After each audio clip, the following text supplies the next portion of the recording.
बिस्मिल्लाहिर्रहमानिर्रहीम। अस्सलाम वालेकुम my dear students. Lecture number 7 के साथ अंजुम मजीद ख्वाजा आपके सामने हाजिर खिदमत है। डियर स्टूडेंट्स, आज हमारा लेक्चर है that is about relationship between torque and angular momentum. Angular momentum और टॉर्क के बीच में क्या रिलेशनशिप है। स्टूडेंट, आपको अगर आपने पीछे सारे मेरे लेक्चर रिकॉल किए हो तो आप एक बात आपको याद होगी, मैंने कहा था कि आपका ट्रांसलेशनल का एंगुलर के साथ रिलेशनशिप में आर का बड़ा अहम रोल है। आर का, रेडियस का बड़ा अहम रोल है। जैसे मैंने कहा कि S is equal to theta R, ये देखें ट्रांसलेशनल, ये एंगुलर है, उसको आर से करें तो ट्रांसलेशनल आएगा। इसी तरह बहुत सारे हैं। V is equal to R omega, translational और एंगुलर का आपस में relationship. A is equal to R alpha, translational angular का रिलेशनशिप। फिर मैंने टॉर्क का बताया था, आर एफ, ट्रांसलेशनल फोर्स और एंगुलर फोर्स का आपस में रिलेशनशिप। एक्चुअली टॉर्क एक एंगुलर फोर्स ही होती है जो रोटेशनल फोर्स भी कहलाती है हमारे पास। फिर मोमेंटम हमने पढ़ा। मोमेंटम में हमने क्या पढ़ा था कि जो L होता है वो आर पी के इक्वल होता है। ट्रांसलेशनल और एंगुलर का आपस में रिलेशनशिप हमने यहाँ पढ़ा। और इसी तरह मोमेंट ऑफ इनर्शिया और एक्चुअली इनर्शिया का भी रिलेशनशिप हमने आर के साथ डेवलप किया था, अगर याद हो तो। ये बहुत सारी चीजें पढ़ी और हमने आर का बड़ा अहम रोल यहाँ समझा। और हमने ये बात भी समझी कि जितनी जितनी आपकी वैल्यूज एंगुलर में जा रही है वैसे ही आप ट्रांसलेशनल की किसी टाइम में प्रूव करके आए हैं, सारी की सारी बिल्कुल वैसे ही है। जैसे V S is equal to V T है, ये ट्रांसलेशनल है सारे। तो जब एंगुलर होगा theta is equal to omega T हो जाएगा, यानी इनका आपस में रिलेशनशिप। ये देखें, ये ट्रांसलेशनल है, ये वेलोसिटी भी ट्रांसलेशनल है, ये एंगुलर है, वेलोसिटी भी एंगुलर है। इसी तरीके से हमने पढ़ा था A is equal to V F minus V I divided by T, अगर याद हो तो। फिर हमने ये भी पढ़ा कि अल्फा इज इक्वल टू, जो कि एंगुलर एक्सेलरेशन होता है, omega F minus omega I divided by T, यानी वही चीजें जो थी ट्रांसलेशनल वो इधर एंगुलर में आ गई। इवन हमने momentum M P is equal to M V जो पढ़ा, मोमेंटम को पढ़ा। और हमने दूसरा मोमेंटम जो पढ़ा आई ओमेगा के इक्वल। इन दोनों का भी आपस में रिलेशनशिप सेम है। मोमेंटम ट्रांसलेशनल है, ये दोनों भी ट्रांसलेशनल है, इनर्शिया भी और वेलोसिटी भी। ये एंगुलर मोमेंटम एल एंगुलर है तो ये भी एंगुलर है, ये भी एंगुलर है। ये एंगुलर जिसको रोटेशनल इनर्शिया भी कहते हैं या मोमेंट ऑफ इनर्शिया भी कहते हैं, और ये एंगुलर वेलोसिटी है। यानी एक ही जैसे फॉर्मूले हमारे प्रूव होते हुए जा रहे थे। इसी तरह स्टूडेंट, आप लोगों ने एक फॉर्मूला और भी पढ़ा था। वो फॉर्मूला कौन सा था? वो फॉर्मूला ये था कि जो फोर्स होती है वो rate of change of momentum के इक्वल होती है। I am sorry, rate of change of momentum के इक्वल होती है, अगर आपको याद हो तो। Rate of change of momentum यानी फोर्स जो होती है वो हमारे पास P F final momentum minus initial momentum और टाइम के इक्वल होती है। यानी एक्चुअली अगर मोमेंटम हमारा चेंज हो रहा हो तो उसकी रीजन होती है हमारी फोर्स, और कोई रीजन नहीं होती। एक्चुअली फोर्स की सबसे अच्छी डेफिनेशन मुझे यही लगती है कि change in momentum in a time is known as force, that is because of the force. Actually वो फोर्स ही की वजह से ऐसा मुमकिन हुआ था हमारे पास। आइए स्टूडेंट, चलते हैं अब इसकी तरफ। आपने एंगुलर मोमेंटम को पढ़ा और एंगुलर मोमेंटम में आप लोगों ने पढ़ा कि L is equal to R P, ये पढ़ा आपने ऑब्वियसली कि जो मोमेंटम होता है ये पढ़ा था आपने यहाँ, ये आर पी के इक्वल है। जो मोमेंटम होता है एंगुलर वो ट्रांसलेशनल मोमेंटम को आर से मल्टीप्लाई करने से आता है। अगर यानी इसका मतलब ये कांस्टेंट वैल्यू है। एक्चुअली अगर देखा जाए एल डायरेक्टली प्रोपोर्शनल होता है पी के। ट्रांसलेशनल मोमेंटम चेंज होगा तो एंगुलर मोमेंटम चेंज होगा, ये बढ़ेगा ये बढ़ेगा, ये कम होगा ये कम होगा। Because of this would change. R is always constant. जब कोई चीज घूम रही होती है एक सर्कल में, सर्कल का रेडियस थ्रू आउट आपके पास सेम रहता है। इसका मतलब हुआ इसमें अगर चेंज पैदा हो जाती है तो आपकी मोमेंटम में भी चेंज पैदा हो जाती है। आर में तो चेंज पैदा नहीं हो सकती। अगर हम ये करें dividing both side by T, यानी इधर भी टी से डिवाइड कर लें और इधर भी टी से डिवाइड कर लें, ये दोनों साइड पर डी से डिवाइड कर रहे हैं। तो rate of change of momentum, ये देखें, ये rate of change of momentum वो किसके इक्वल आ गया स्टूडेंट्स, हमारे पास फोर्स के इक्वल आ गया। तो इसकी वैल्यू को उठाओ और इसमें लगा दो, तो आपका rate of change of angular momentum is equal to होगा आर पी के, ये पी आ गया, I am sorry, R F आ गया। आर एफ क्या चीज है, ये टॉर्क के इक्वल होता है स्टूडेंट, ये देखें, ये टॉर्क। इस जगह पर मैं लगा सकता हूं कि हमारे पास, यहां मैं लिख रहा हूं, थोड़ी जगह कम हो जाएगी, delta R over delta T होता है हमारे पास, टॉर्क के इक्वल हो जाएगा। ये टॉर्क के इक्वल आ गया हमारे पास। इसका मतलब ये हुआ कि एंगुलर मोमेंटम में जो चेंज होती है टाइम के हिसाब से, वो किसकी वजह से होती है, टॉर्क की वजह से होती है। यानी अगर टॉर्क प्रोड्यूस होगा तो एंगुलर मोमेंटम चेंज होगा, अगर टॉर्क प्रोड्यूस ना हुआ तो एंगुलर मोमेंटम में चेंजेस कभी भी नहीं आएंगे। अगर एक बॉडी घूम रही है एक ही एंगुलर मोमेंटम से आपकी घूम रही है, तो उसका मतलब है उसमें किसी किस्म का टॉर्क प्रोड्यूस नहीं हो रहा। तो अगर वो उसका एंगुलर मोमेंटम चेंज आता है, that would be because of this torque. वो टॉर्क एक्चुअली एक एंगुलर फोर्स को भी कहते हैं, मैंने पहले भी बताया था, ट्रांसलेशनल फोर्स। ये अब देखें इसको और इसको कंपेयर करें, ये वाला फार्मूला, यानी ये वही फार्मूला है, ये वाला फार्मूला और ये वाला फार्मूला, इसको कंपेयर करें दोनों को। Rate of change of momentum is force is translational force, rate of change of angular momentum is angular force which is called torque, जिसको टॉर्क भी कहते हैं। मैं बार बार एंगुलर फोर्स कह रहा हूं क्योंकि ऐसा कोई नाम नहीं है, लेकिन मैं टॉर्क को एंगुलर फोर्स ही कहता हूं। आई होप आप मेरी बात समझ रहे होंगे कि अगर मोमेंटम में चेंज किसी टाइम से हो रहा है और वो फोर्स है, तो एंगुलर मोमेंटम में जो चेंज हो रही है किसी टाइम के हिसाब से, उसको कहेंगे आप रोटेशनल फोर्स, उसकी वजह से हो रही है। फर्ज करें, मैं एक मिनट जरा ये मिटा रहा हूं, देखिए delta L over delta T हमारा टॉर्क के इक्वल है। फर्ज करो अगर हमारा टॉर्क आ जाए जीरो, ये टॉर्क आ गया जीरो, याद, तो ये डिवाइड हो रहा है, ये जीरो के साथ मल्टीप्लाई होकर स्टूडेंट्स क्या हो जाएगा, जीरो हो जाएगा। ये हमारे पास आ गया। अब अगर फर्ज करो डेल्टा एल कहते हैं change in L, change in angular हमारी जो मोमेंटम है उसको कहा जाता है। यानी फाइनल एंगुलर मोमेंटम में से इनिशियल एंगुलर मोमेंटम माइनस करें तो तब हमारे पास आता ही है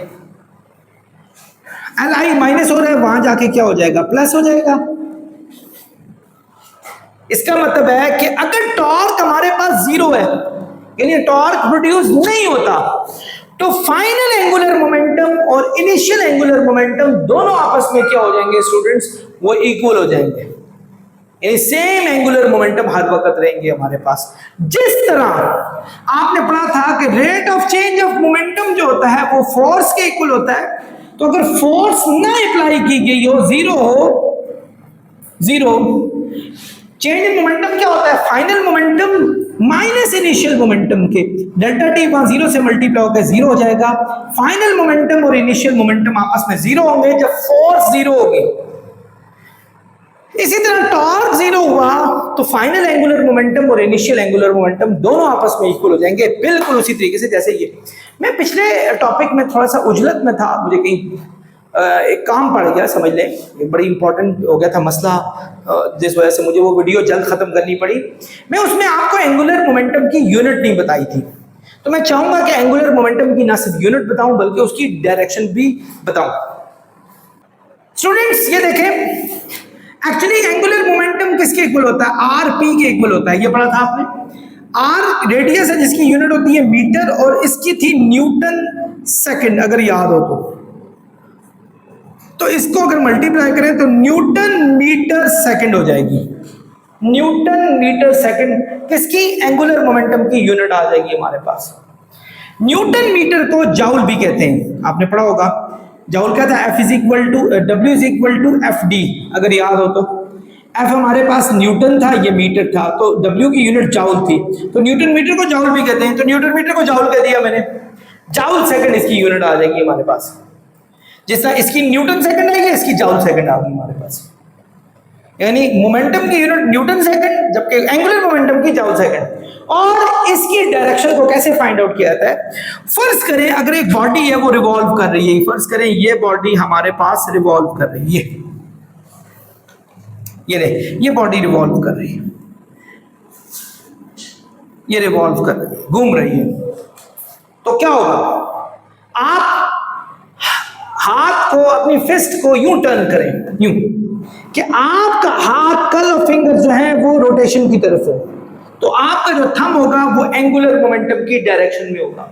ये मैंने पहले भी समझाया हुआ है, टॉर्क की डायरेक्शन भी यही होती है, आपकी एंगुलर वेलोसिटी की डायरेक्शन भी यही होती है, इस डायरेक्शन में। अगर आपका रोटेशन इस साइड पर हो तो तब, क्योंकि फिर आप कर्ल और फिंगर यहां रखेंगे, थंब आपकी तरफ है तो ये। लेकिन अगर इसकी डायरेक्शन उल्टी साइड पर हो, ये, तो आपका कर्ल और फिंगर, थंब कहां है? नीचे की तरफ है, तो आपका जो एंगुलर मोमेंटम होगा वो कहां होगा? नीचे की तरफ होगा। So this is how you have to do it. Students, हमारा टॉपिक है next, that is conservation of angular momentum. Conserve कहते हैं सेम रहना, यानी एंगुलर मोमेंटम का सेम रहना। स्टूडेंट्स, अपने तारीख के झरोकों में जाएं, यानी जो पीछे आपको पढ़ाया गया था अभी कुछ ही अरसा पहले, दो चैप्टर पुरानी बात है, मैंने law of conservation of momentum पढ़ाया था। और मैंने कहा था कि किसी भी कोई एक्सटर्नल फोर्स अगर ना लग रही हो ना किसी बॉडी पर, किसी बॉडी पे अगर एक्सटर्नल फोर्स ना लग रही हो, तो आपका मोमेंटम हर वक्त कांस्टेंट रहता है। यानी इसको यहां से प्रूव मैंने किया था, मैंने कहा था rate of change of momentum जो होता है ना स्टूडेंट, ये मोमेंटम ये फोर्स के इक्वल होता है, ये हमने पढ़ा था। ये अभी थोड़ी देर पहले भी मैंने इसी में बताया आपको। अगर फोर्स ना अप्लाई हो, फोर्स जीरो हो जाए, नेट फोर्स जीरो हो जाए, ये ले जी जीरो, ओके, तो ये डेल्टा टी यहाँ क्या हो रहा है स्टूडेंट्स? डिवाइड हो रहा है, वहां जाके जीरो के साथ मल्टीप्लाई होकर जीरो हो जाएगा। जबकि डेल्टा पी, जिसको final momentum minus initial momentum कहते हैं, ये जीरो के इक्वल आ जाएगा, और माइनस वहां चला गया तो final momentum is equal to initial momentum आ गया। तो आपको पता है ये mvf होता है, ये mvi होगा। स्टूडेंट्स, नजर आ रहा है ये? देखें, अच्छा, ये तमाम चीजें बताती हैं कि अगर एक्सटर्नल फोर्स अप्लाई ना हो, इन the absence of any external force, the momentum remains constant. आपका मोमेंटम एक ही जैसा रहता है, यानी एक बॉडी जा रही है, एक ही वेलोसिटी से जा रही है, मास भी सेम है, आपने उस पर एक्सटर्नल फोर्स नहीं लगाई तो उसकी वेलोसिटी तो नहीं बढ़ेगी, वही रहेगी, यानी वी आई और वी एफ इक्वल होंगे, तो आपका मोमेंटम वही रहेगा, क्योंकि मोमेंटम बढ़ने की वजह वी ही हो सकती है, चेंज इन वेलोसिटी हो सकती है, क्योंकि एम तो सेम है हर वक्त। इधर भी यही स्टूडेंट है, इन the absence of an external torque. इधर आप, जारी बात है, आप बात कर रहे हैं इस दफा एंगुलर मोमेंटम की, तो आपने जो फोर्स लगानी है that is also angular force. Angular force जो होती है वो हमारे पास टॉर्क होती है, जिसका मैंने आपको पहले भी बताया था। In the absence of an, वही सेम चीज, in the absence of force the momentum remain constant. In the absence of an external torque angular momentum remain constant. Angular momentum आपका कांस्टेंट रहता है, यानी वो चेंज नहीं होता।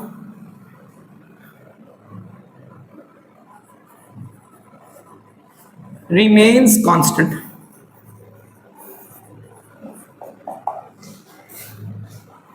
जैसे देखें, फर्ज करें आपका अभी मैंने एक फॉर्मूला बताया था कि मोमेंटम होता है हमारे पास, अभी थोड़ी देर पहले मैं बताया था, वो आर पी के इक्वल होता है। मैंने कहा था अगर इसमें चेंज लाएंगे तो ऑब्वियसली इसमें चेंज भी पैदा होगी।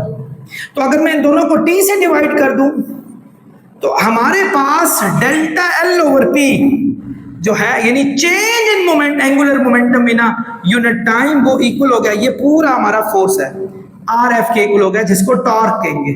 टॉर्क यानी change in momentum in a time is known as torque, इसको टॉर्क कहेंगे। अगर टॉर्क हमारे पास जीरो है, ये ले जी, हम इसको जीरो कर देते हैं, जीरो, जिससे हमने इसको जीरो कर दिया, तो डेल्टा टी वहां जाके मल्टीप्लाई हो जाएगा, तो हमारे पास डेल्टा एल 0 हो जाएगा। और डेल्टा एल अभी मैंने बताया था, एल किसके इक्वल होता है, डेल्टा एल किसके इक्वल हुआ students, final angular momentum minus initial angular momentum is equal to 0 आ गया। एंगुलर मोमेंटम का फार्मूला होता है आई ओमेगा, ये फाइनल होगा मोमेंट ऑफ इनर्शिया, और ये हमारे पास इनिशियल होगा मोमेंट, और ये इक्वल हो गया किसके, 0 के हो गया। ये यहां क्या हो रहा है स्टूडेंट, माइनस हो रहा है, वहां जाके क्या हो जाएगा, प्लस हो जाएगा। तो हमारे पास, बल्कि इसका 2 नाम रख ले, ज्यादा बेहतर रहेगा, उसको 1 1 कर ले, यानी आपका ये आ गया। यानी इनिशियल एंगुलर मोमेंटम और फाइनल एंगुलर मोमेंटम दोनों हमारे पास थ्रू आउट कांस्टेंट रहते हैं अगर हमारे पास टॉर्क 0 होता है। टॉर्क हमारे पास क्या हुआ स्टूडेंट्स, 0 हो गया। यानी आप अंदाजा लगाओ, फर्ज करो मैं एक बॉल है ना, बॉल उसको स्पिन करके छोड़ता हूं, वो घूम रही है, उसका angular momentum through out same रहेगा जब तक मैं एक्सटर्नल टॉर्क और लगा के उसको तेज या आहिस्ता ना कर दूं। अगर अपोजिट लगाऊंगा तो आहिस्ता होगा, उसी डायरेक्शन में लगाऊंगा तो तेज हो जाएगा हमारे पास, वो उसका एंगुलर मोमेंटम वैसे का वैसा ही रहेगा। आई होप मेरी बात आप समझ रहे होंगे students. Conservation of angular momentum तक आज बस करते हैं। नेक्स्ट टॉपिक जो हमारा, इसकी एप्लीकेशन है और बड़ी इंटरेस्टिंग एप्लीकेशन है, इंशाल्लाह उस तक के लिए आपको ज़रा इंतज़ार करना पड़ेगा। तब तक के लिए अल्लाह हाफ़िज़।